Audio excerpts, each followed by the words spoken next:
आपका मेज़बान आतिफ रिहान और आप देख रहे हैं Waqas one journalist YouTube channel. Ducky भाई के केस के हवाले में अपडेट आपके साथ डिस्कस करनी थी। कल उनकी जो मिसेज हैं अरूज भाई, उनकी अबूरी ज़मानत के ऊपर समाअत है सेशन कोर्ट के अंदर मंसूर अहमद कुरैशी साहब की अदालत में। कल क्या होने वाला है, पिछली समाअत में क्या हुआ, और ख़ासकर डक्की भाई के हवाले से बात करेंगे क्योंकि लास्ट हेयरिंग के ऊपर भी फ़र्द जुर्म आयद नहीं हो सकी। उससे पिछली जो हेयरिंग थी उस पर भी फ़र्द जुर्म आयद नहीं हो सकी। हमारे साथ सीनियर कानूनदान फयाज़ हामिद साहब मौजूद है। फयाज़ साहब पहले तो बड़ा शुक्रिया।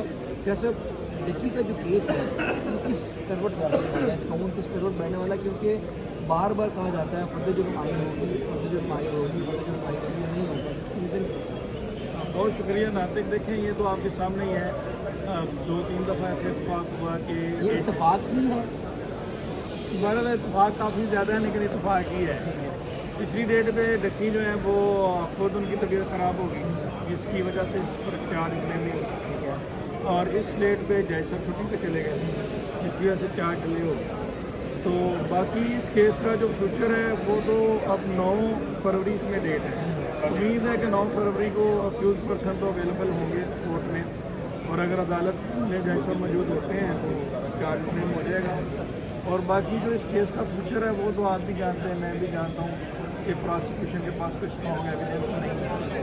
और सबसे बड़ी बात यह है कि मेरा आज आपके प्लेटफॉर्म पे एक डिफरेंट एक क्वेश्चन भी है, और एक नया मैं आपको बता दूँ कि प्रपोजिशन है कि अगर आप ये देखें कि जो बंदा इन्वेस्टिगेशन ऑफिसर है जो सारे केस की इन्वेस्टिगेशन कर रहा है, वो जो मुलज़म बन जाए, जो कि इस केस का विटनेस है, अगर इसको मैं मुख्तसर करूँ, विटनेस जो मुलज़म बन जाए उसकी गवाही की क्या लीगल वैल्यू है।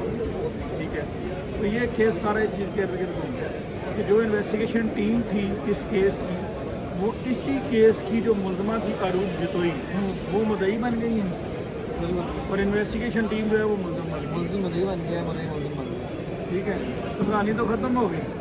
तो जो कानून शहादत ऑर्डर हमारा लॉ ऑफ एविडेंस है 1984 का, उसके मुताबिक जो विटनेस का क्राइटेरिया दिया गया है सेक्शन 3 और सेक्शन 17 में, उसके मुताबिक मुलज़म की जो एविडेंस है वो बहुत ही एक्सेप्टेबल सर्कमस्टांसेस में एक्सेप्टेबल होती है।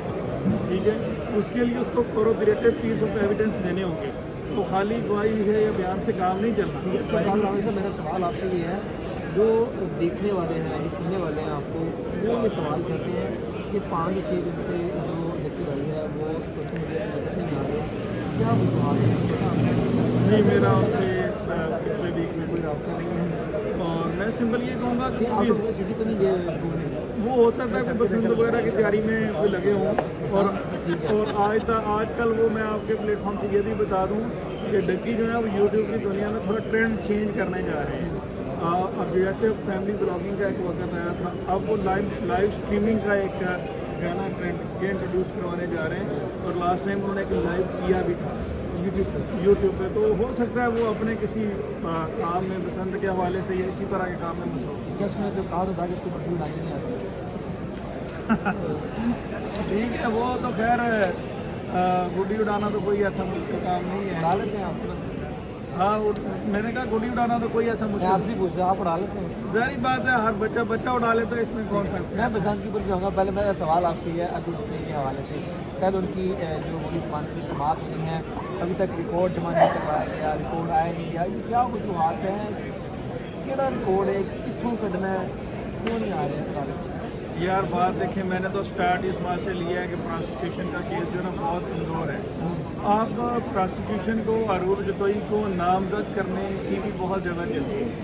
अब जब हमने डक्की का वर्जन उनके व्लॉग के ज़रिए से सुना कि जिस सिनेरियो में अरूज जतोई को नामजद किया गया, अब हमें बहुत ज़्यादा स्ट्रॉन्ग लग रहा है, क्योंकि जब बतौर वकील मैं उस केस को देखता हूँ तो मेरे पास सिर्फ एक ही बात आती है कि अरूज जतोई अपने शौहर के साथ वीडियो में नज़र आई। ठीक है, अब यहाँ से मेरा एक सवाल उठता है कि what is incriminating material on record which connects Arooj Jatoi with the offence. ठीक है, अब यहाँ पे प्रोसिक्यूशन प्रमोशन उनके पास कोई भी वो वीडियो में नज़र आई, तो वीडियो में नज़र आना तो कोई ऑफेंस नहीं है। अगर तो अरूज जतोई ने अपने किसी सोशल मीडिया प्लेटफॉर्म से प्रमोशन की है गैमलिंग की, ठीक है, अगर उसने कोई बेनिफिशरी, उसके अकाउंट में कोई ट्रांजैक्शन हुई है, उसने किसी को कोई डील करवाई है, तो फिर तो बात समझ में आती है कि जनाब ये उसका रोल है। अब वीडियो में नज़र आई है, वीडियो में वाइफ नहीं नज़र आएगी तो और कौन नज़र आएगी, जब वो करते ही फैमिली ब्लॉगिंग है। अब उन्होंने जिस सिनेरियो में उसको नामजद किया तो वो उनके गले की हड्डी बन गई। अब उनके पास ऐसा कोई मटीरियल नहीं है। अब अगर वो बेगुनाह लिख के भेजते हैं तो ट्रायल कोर्ट में ऑलरेडी वो गुनहगार लिख के भेज चुके हैं और वो उनके केस की मुद्दई भी हैं। अब वो इनको रगड़ा भी लगाना चाहते हैं, लेकिन उन बेचारों के पास कोई ऐसा एविडेंस भी नहीं है। अब वो इसको क्लीन चिट भी नहीं देना चाह रहे, वो इसको लिंगर ऑन कर रहे हैं। ये पहला केस है बेल का केस जिसको प्रोसिक्यूशन लिंगर ऑन कर रही है कि चलो बेल पे थोड़ा प्रेशर चलाते रहो, क्योंकि अब बदनामी होगी जब उसको क्लीन चिट मिल जाएगी। आप तो समझ रहे हैं। अदालत भी पूछेगी कि आपकी क्या इन्वेस्टिगेशन चल रही है, जब आपने पहले एक बंदे के अगेंस्ट चलान भेजा, उसमें आपने को गुनहगार लिखा, अब आप क्लीन चिट देते थे, वो तो पूरा ही फिर प्रोसिक्यूशन का केस ही गया। बात को समझ रहे हैं ना।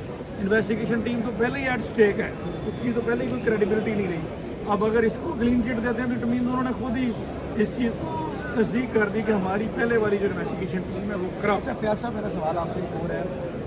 मैं आपके क्लाइंट के ऊपर आता हूँ, उसका शरीफ के ऊपर उसका भी समझदारी का केस लगा हुआ था, उस केस के हवाले से क्या होता है? देखें जी, उसमें तो हमारे साथ प्रैंक ही हो रहा है। मेरा क्लाइंट भी इस हवाले से आपकी क्लाइंट की क्या क्या समझदारी है, ये भी थोड़ा सा ब्रीफ कर दीजिए। मेरा क्लाइंट भी इस हवाले से बस देख रहा है और हैरान है जुडिशल सिस्टम के ऊपर, और मुझे अक्सर उनके बड़े सवालात होते हैं और सम टाइम तो बतौर वकील हमें उसे सेटिस्फाई करना मुश्किल हो जाता है और सवाल भी उसके वैलिड हैं। जैसा कि मैं एक चीज़ से बड़ा हैरान हूँ कि 15 to 30 डेज तक फ्रांसिक के लिए टाइम चाहिए एज पर लॉ। सितंबर 2025 में ये चीज़ें रिकवर की गई थी सुबहान से, लैपटॉप, बैग और माउस वगैरह और मोबाइल। उसमें से स्क्रीनशॉट वगैरह ले लिए गए थे, एविडेंस ले लिए गए। मोर देन 4 मंथ गुजर गए हैं फ्रांसिक। लैपटॉप ख़राब हो रहा है, मोबाइल फ़ोन ख़राब हो रहा है और हमारे अगेंस्ट कोई इनक्रिमिनेटिंग मटेरियल नहीं है। हमने despite of the repeated order of the court, अदालत के अहकाम की कोई वैल्यू नहीं। इन्वेस्टिगेशन ऑफिसर एक ही रिपोर्ट को बार बार रिपीट कर रहा है, एक ही रिपोर्ट को, और अदालत का टाइम वेस्ट कर रहा है। जिस पर लास्ट टाइम मैंने ऑनरेबल कोर्ट से रिक्वेस्ट की थी कि यू आर द जज, ठीक है, इसकी सैलरी स्टॉप करें, इसके अगेंस्ट कोर्ट से मेजर अडॉप्ट करें, स्ट्रिक्ट ऑर्डर पास करें, जिसको अदालत ने मेरी बात से एग्री किया और मैंने इस पर रेलिवेंट लॉ उनको किया, इसकी आप सैलरी स्टॉप करें तब तक ये अगर फ्रांसिक नहीं करवाता, ठीक है। तो बात करने का मकसद ये है कि ये अदालत का जो ट्रायल है उसमें भी डिले का बायस बन रहा है, ठीक है। तो अभी तक अदालत ने रखा हुआ है उस फाइल को 3 दिन उसके ऊपर ऑर्डर टाइम नहीं था, कभी कभार तो वीक ही गुजर जाता है स्पुर्दारी। अब मैं 30 तारीख को स्पुर्दारी की एप्लीकेशन में पेश हुआ, अभी तक उसके ऊपर कोई रिटर्न ऑर्डर नहीं आ सका, ठीक है। साहिल हमसे पूछता है सर रिटर्न ऑर्डर, ठीक है, आपको पता है मैं तो मामला के ऊपर बड़ा स्ट्रिक्ट काम होकर फोकस कर रहा होता हूँ।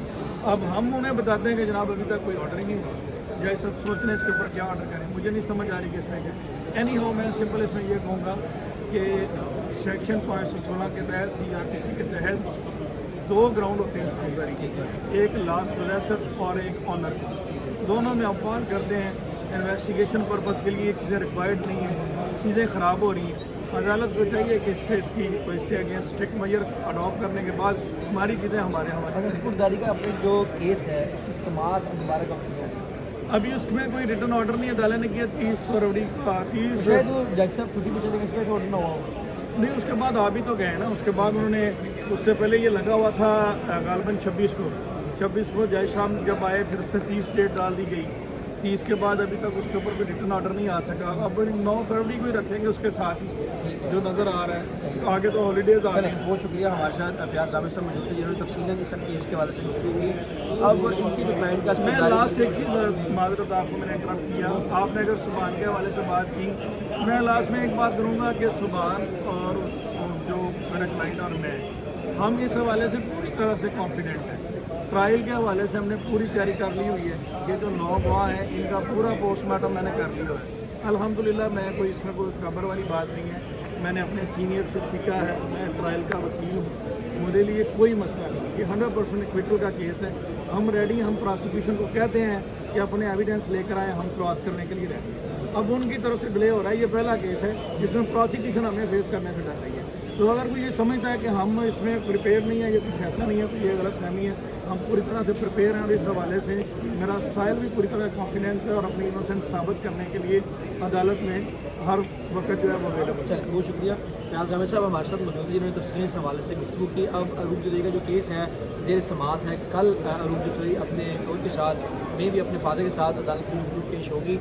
और दूसरा जो है जो ट्रायल चल रहा है डक्की भाई के हवाले से, और वो केस 9 फरवरी तक अदालत ने मुलतवी किया क्योंकि जज साहब जो हैं वो ट्रेनिंग पे थे, तो इस वजह से उस केस की समाअत नहीं हो सकी। पिछली बार भी जो डक्की भाई थे वो अदालत के रूबरू पेश नहीं हुए, कहा गया कि उसे फूड पॉइजन है। उसके बाद आइंदा समाअत के ऊपर जो जज साहब हैं वो छुट्टी में चले गए। आइंदा इस केस में क्या होता है, ये वो किस करोड़ बैठने वाला है। मज़ीद अपडेट के लिए चैनल को सब्सक्राइब कर लीजिए। अपने मेज़बान नातिक रेहान को दीजिए इजाज़त। अल्लाह ने